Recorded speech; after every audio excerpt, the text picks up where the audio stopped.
Muzaffarnagar police को एक बड़ी सफलता हाथ लगी है। थाना बुढ़ाना पुलिस ने चोरी और फाइनेंस पर खरीदे गए वाहनों के इंजन व चेसिस नंबर बदलकर फर्जी तरीके से बेचने वाले अंतर्राज्यीय गिरोह का पर्दाफाश किया है। पुलिस ने इस कार्रवाई में 2 शातिर अभियुक्तों को गिरफ्तार कर उनके कब्जे से करीब 1,15,00,000 रुपए की संपत्ति, 4 ट्रक, 2 मोटरसाइकिल, फर्जी आधार कार्ड, आरसी और फर्जी नंबर प्लेट बरामद की है। पूछताछ में खुलासा हुआ कि आरोपी फर्जी दस्तावेजों के जरिए वाहन रजिस्ट्रेशन कर भोली भाली जनता को ठगते थे। इस सराहनीय कार्य पर एसएसपी मुजफ्फरनगर ने बुढ़ाना पुलिस टीम को 20 रुपए हजार के नकद पुरस्कार से सम्मानित किया है। देखिए, बुढ़ाना पुलिस को एक टिप ऑफ मिलता है कि जिसमें एक फाइनेंस की गाड़ियों को उनका इंजन नंबर बदल करके नए कागज बना करके अरुणाचल प्रदेश जैसे राज्य में जाकर के उसका रजिस्ट्रेशन करा करके फाइनेंस की जो गाड़ियां होती हैं, चाहे चोरी की गाड़ियां होती हैं, उनको ले जाकर के वो वहां पर आरसी बनवा लेते हैं, कागज बनवा लेते हैं, सब कुछ।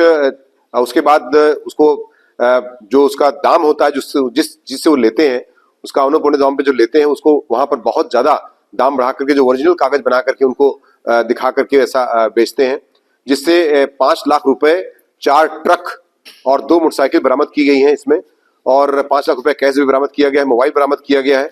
और इस प्रकार से ये गैंग 2 लोग पकड़े गए हैं इसमें, मेहरबान और अफजाल। मेहरबान एक ऐसा व्यक्ति है जो उसके साथियों से मिलकर के आधार कार्ड, जिसमें अफजाल नाम के व्यक्ति का इन्होंने जो कार्ड बनाया है, सुरेंद्र नाम से बना दिया है। तो इससे ये साबित होता है कि फ्रॉड करते हैं, फ्रॉड भी करते हैं, इंपर्सोनेशन भी करते हैं, तथा फर्जी आधार कार्ड वगैरह भी बनाते हैं। तो इस प्रकार से इसमें जो उचित धाराएं होती हैं, 468 की जो आईपीसी वाले हुआ करता था, वो आजकल फ्रॉड का मुकदमा जो बीएनएस के तहत है उसमें दर्ज किया गया है, तथा इनके पास से इतनी चीज बरामद की गई, 5 लाख रुपए बरामद किया गया है, लगभग 1 करोड़ की गाड़ियां बरामद की गई हैं, तथा इनको विधिक कार्रवाई करते हुए जेल भेजने की कार्रवाई बुढ़ाना पुलिस द्वारा की जा रही है। इसमें एसपीआरए और सीओ बुढ़ाना द्वारा तथा इंस्पेक्टर बुढ़ाना द्वारा विशेष कार्यक्रम की टीम द्वारा कार्य किया गया है। इसके लिए मेरे द्वारा 20,000 रुपए का इनाम भी इस टीम को दिया जा रहा है।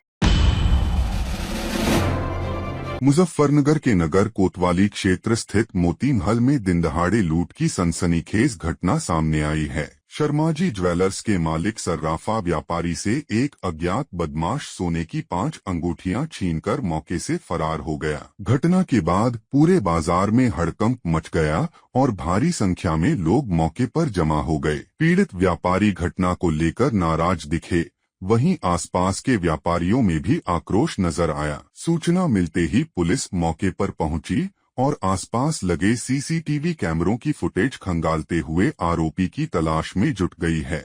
फिलहाल इलाके में सुरक्षा व्यवस्था बढ़ा दी गई है। मेरा नाम नवीन कुमार शर्मा है जी। मेरी शर्मा ज्वेलर्स के नाम से सराफे की दुकान है। मेरे पास लगभग 7 बजे के आसपास एक व्यक्ति आया। वो कहने लगा मुझे कि मुझे हल्की सी चेन और अंगूठियाँ चाहिए, मर्दानी और जनानी। मैंने बाजार से लाके उसे दिखानी शुरू करी। वो कहने लगा मेरे साथ कोई और परिचित है, वे भी आ रहे हैं, तब हम फाइनल करेंगे, तब आप वजन करा देना। वो बाजार में जाने के बाद फिर दोबारा आया मेरे पास। आने के बाद वो झपट मारी करके 5 अंगूठियां छीन के भाग गया बाजार में। जब मैं चला, पकड़ो पकड़ो चोर चोर, लोग उसके पीछे भागे, लेकिन वो मिला नहीं। लड़का वो करीब 5 फुट 8 इंच उसकी हाइट थी, पतला सा था और हल्की हल्की उसकी दाढ़ी थी। मुझे तो कहा जी हमारी बहन की शादी है, मुझे कुछ हल्का हल्का सामान चाहिए, बस एक हल्की चेन, एक लेडीज अंगूठी, एक जेंट्स अंगूठी, बस लगभग 1 तोले के आसपास के वजन की 5 अंगूठी ले गया जी। बस पुलिस वाले कैमरे में चेक करे जी, तहकीकात करे कि कह रहे कि उसको पकड़ लेंगे। मेरी दुकान में कैमरे लगे हुए। आज दिनांक 2 फरवरी की शाम को थाना कोतवाली क्षेत्र के सराफा बाजार में एक सुनार की दुकान से किसी खरीदार ने इस तरह की घटना की है, जिसमें कुछ सोने की चेन और अंगूठी ले जाता हुआ पता चला है। और ये पुलिस ने तुरंत इस मामले का संज्ञान लिया है और हमारे नज़र में संदिग्ध आए हैं और आगे की तफ्तीश की जा रही है। जल्द ही इस पूरी घटना का खुलासा होगा।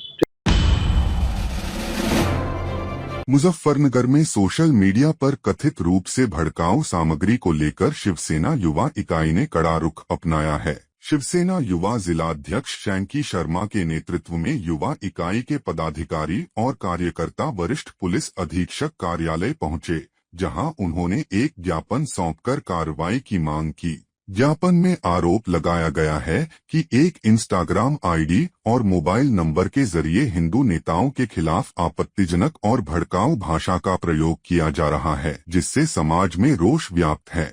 शिवसेना नेताओं ने कहा कि इस तरह की गतिविधियां सामाजिक सौहार्द को बिगाड़ सकती हैं और आरोपी के खिलाफ गंभीर धाराओं में कठोर कानूनी कार्रवाई की जानी चाहिए। पुलिस से मामले की निष्पक्ष जांच कर आवश्यक कदम उठाने की मांग की गई है। शंकी शर्मा, शिवसेना युवा जिलाध्यक्ष। देखिए, हमारा एक 22 तारीख को कार्यक्रम हुआ था जिसमें हमारे कुछ मेहमान बाहर से आए थे, हिंदूवादी नेता हैं, और हमने बाहर बाईपास पे एक ढाबे पे उनको रुकवाया था। उस ढाबे का उन्होंने प्रचार करते हुए ये कहा था कि यहाँ शुद्ध भोजन मिलता है, अपने परिवार के सहित आप देहरादून, ऋषिकेश, हरिद्वार जाते हैं तो आप अपने परिवार सहित यहाँ पे भोजन के लिए रुक सकते हैं, यहाँ उच्च कोटि का भोजन की व्यवस्था है।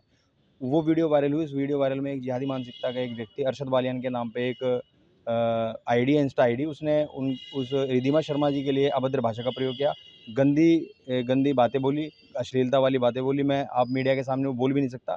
तो आज उसके खिलाफ हम एसएसपी साहब के उसकी शिकायत पत्र लेकर आए हैं, और उसके जवाब में हमारा भाई विद्यार्थी सेना नगर अध्यक्ष है आकाश सैनी जी, इन्होंने उसके खिलाफ एक शिकायत पत्र अपनी तरफ से दिया है। तो हम चाहते हैं कि जल्द प्रशासन उस पर कठोर कानूनी कार्रवाई करे और ऐसे लोगों को भी प्रशासन चिन्हित करे जो सोशल मीडिया की आड़ में हिंदू देवी देवताओं, हिंदू नेताओं पे और धार्मिक भावनाएं आहत करने की प्रयास करते हैं। और भविष्य ये मंसूरपुर का बताया गया रहने वाला है और बाहर कहीं महाराष्ट्र में नौकरी कर रहा है, यहाँ पे फिलहाल अभी है नहीं, हमने पता करवा लिया।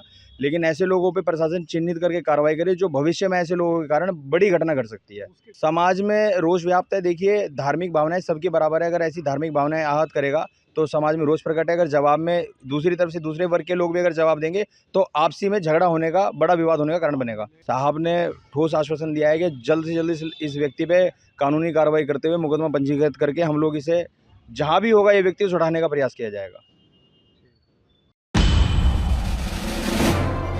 मुजफ्फरनगर के थाना भोपा क्षेत्र के गांव निवादा से एक गरीब महिला का मामला सामने आया है, जहां पीड़िता सीमा ने अपने मकान के रास्ते को जानबूझकर अवरुद्ध किए जाने का आरोप लगाते हुए मुख्यमंत्री को शिकायती पत्र भेजा है। पीड़िता का कहना है कि उसके पास प्लॉट का वैध बैनामा है, लेकिन रास्ते में पड़ने वाली सरकारी भूमि पर पड़ोसी द्वारा गोबर पाथा जा रहा है, जिससे आवागम बाधित हो रहा है। विरोध करने पर गाली गलौज और मारपीट की बात भी सामने आई है। पीड़िता ने मुख्यमंत्री से पूरे मामले में निष्पक्ष जांच कर दोषियों के खिलाफ सख्त कानूनी कार्रवाई की मांग की है। सीमा देवी जी, निवद्दे के जी, करतारी सिंह है जी, उनके लड़के हैं जी। मैंने जगह ली थी जी, और जी मैंने बैनामा करवाया था, अब उसमें मैंने मकान बनाया जी। और अब उन्होंने जब से तो रास्ता घेर नहीं रखा था, और अब उन्होंने गोबर पाथना शुरू करते हैं, बिटोड़े रख रखे, कुड़ी रखी मेरे मकान के सामने जी। और बस जी जो हम रास्ता मांगते हैं तो हमारी गैल मारपीट करते हैं, लड़ते हैं और झगड़ा करते हैं। नु कहते हैं कि हमारे नाम है जी। साल भर होगा जी, कुछ नहीं थी जी। अब हम लिकड़े भी थे, आवे जावे भी थे। अब बिल्कुल दिक्कत मतलब शुरू हुई है? 1 महीने एक से जी की है। उन्होंने कहा जी देखेंगे हम। नहीं जी, बंद है बिल्कुल जी। हम अपना रास्ता मांगते हैं जी। हाँ जी, हमें रास्ता चाहिए जी। पहली बार इस राज्य की उप मुख्यमंत्री महिला बनी है और मुझे लगता है कि वो दादा की सौभाग्यवती है।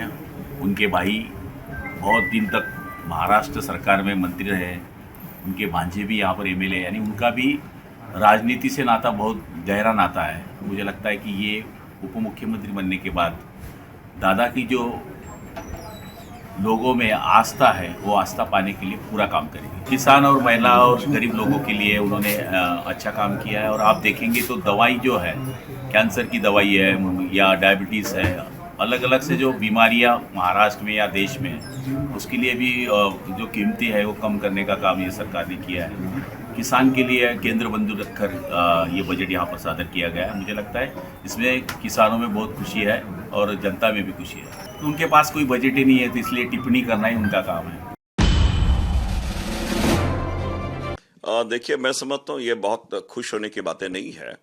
और जबकि पहले भी एक मोस्ट फेवर्ड नेशन आप कह लें या फिर ऐसे जो हमारे टैरिफ था वो हार्डली 3-4% था। अब आप 18% में अगर खुश हो रहे हैं तो मैं समझता हूँ ये बहुत ये आश्चर्यजनक बात है। दूसरी बात जो सबसे दुखद स्थिति लगातार ये हो रही है कि कोई भी बातें होती है भारत के संदर्भ में, चाहे ट्रेड की बातें हैं या सीज फायर की बातें हैं, वो ट्रंप के द्वारा बताई जा रही है। तो क्या नरेंद्र मोदी जी उनको ऑथराइज कर दिए हैं, बता दें कि वो हमारी सारी बातें वो करेंगे, या हम सॉवरेन कंट्री नहीं रहे? तो क्या इस प्रकार के वो डिक्टेट कर रहे हैं और नरेंद्र मोदी जी उनकी बातों का और खुश हम हो रहे हैं कि हम बहुत विश्व गुरु बन रहे हैं? तो मैं समझता हूँ इससे बड़ी विडंबना हो नहीं सकती है कि एक सॉवरेन कंट्री के सारी बातें अगर कौन बतला रहे तो ट्रंप बतला रहे। दूसरी बात, अगर मैंने कहा कि 3 से 18% हो जाना, अगर हाँ ये अलग बात है वो 50% पे ले आए थे, अब वो क्या भाई वो डिक्टेट करेंगे आप वेनेजुएला से हमें लेना है कि किन से लेना है। और सबसे बड़ी बात ये है कि हमारे यहाँ जो अगर इंपोर्ट हम कर रहे हैं तो अमेरिकन ये पे हम टैरिफ नहीं लगा रहे हैं उस अनुपात में, कहाँ रेसिप्रोकल चीजें रही है। तो इसलिए हमने कहा कि बहुत खुश होने की आवश्यकता नहीं है, लेकिन महत्वपूर्ण चीज ये है ये बातें भी ट्रंप के द्वारा हमें पता चला है, मोदी जी के द्वारा पता नहीं चला है। ये बहुत ही ऐतिहासिक डील है इंडिया और यूएस के बीच में।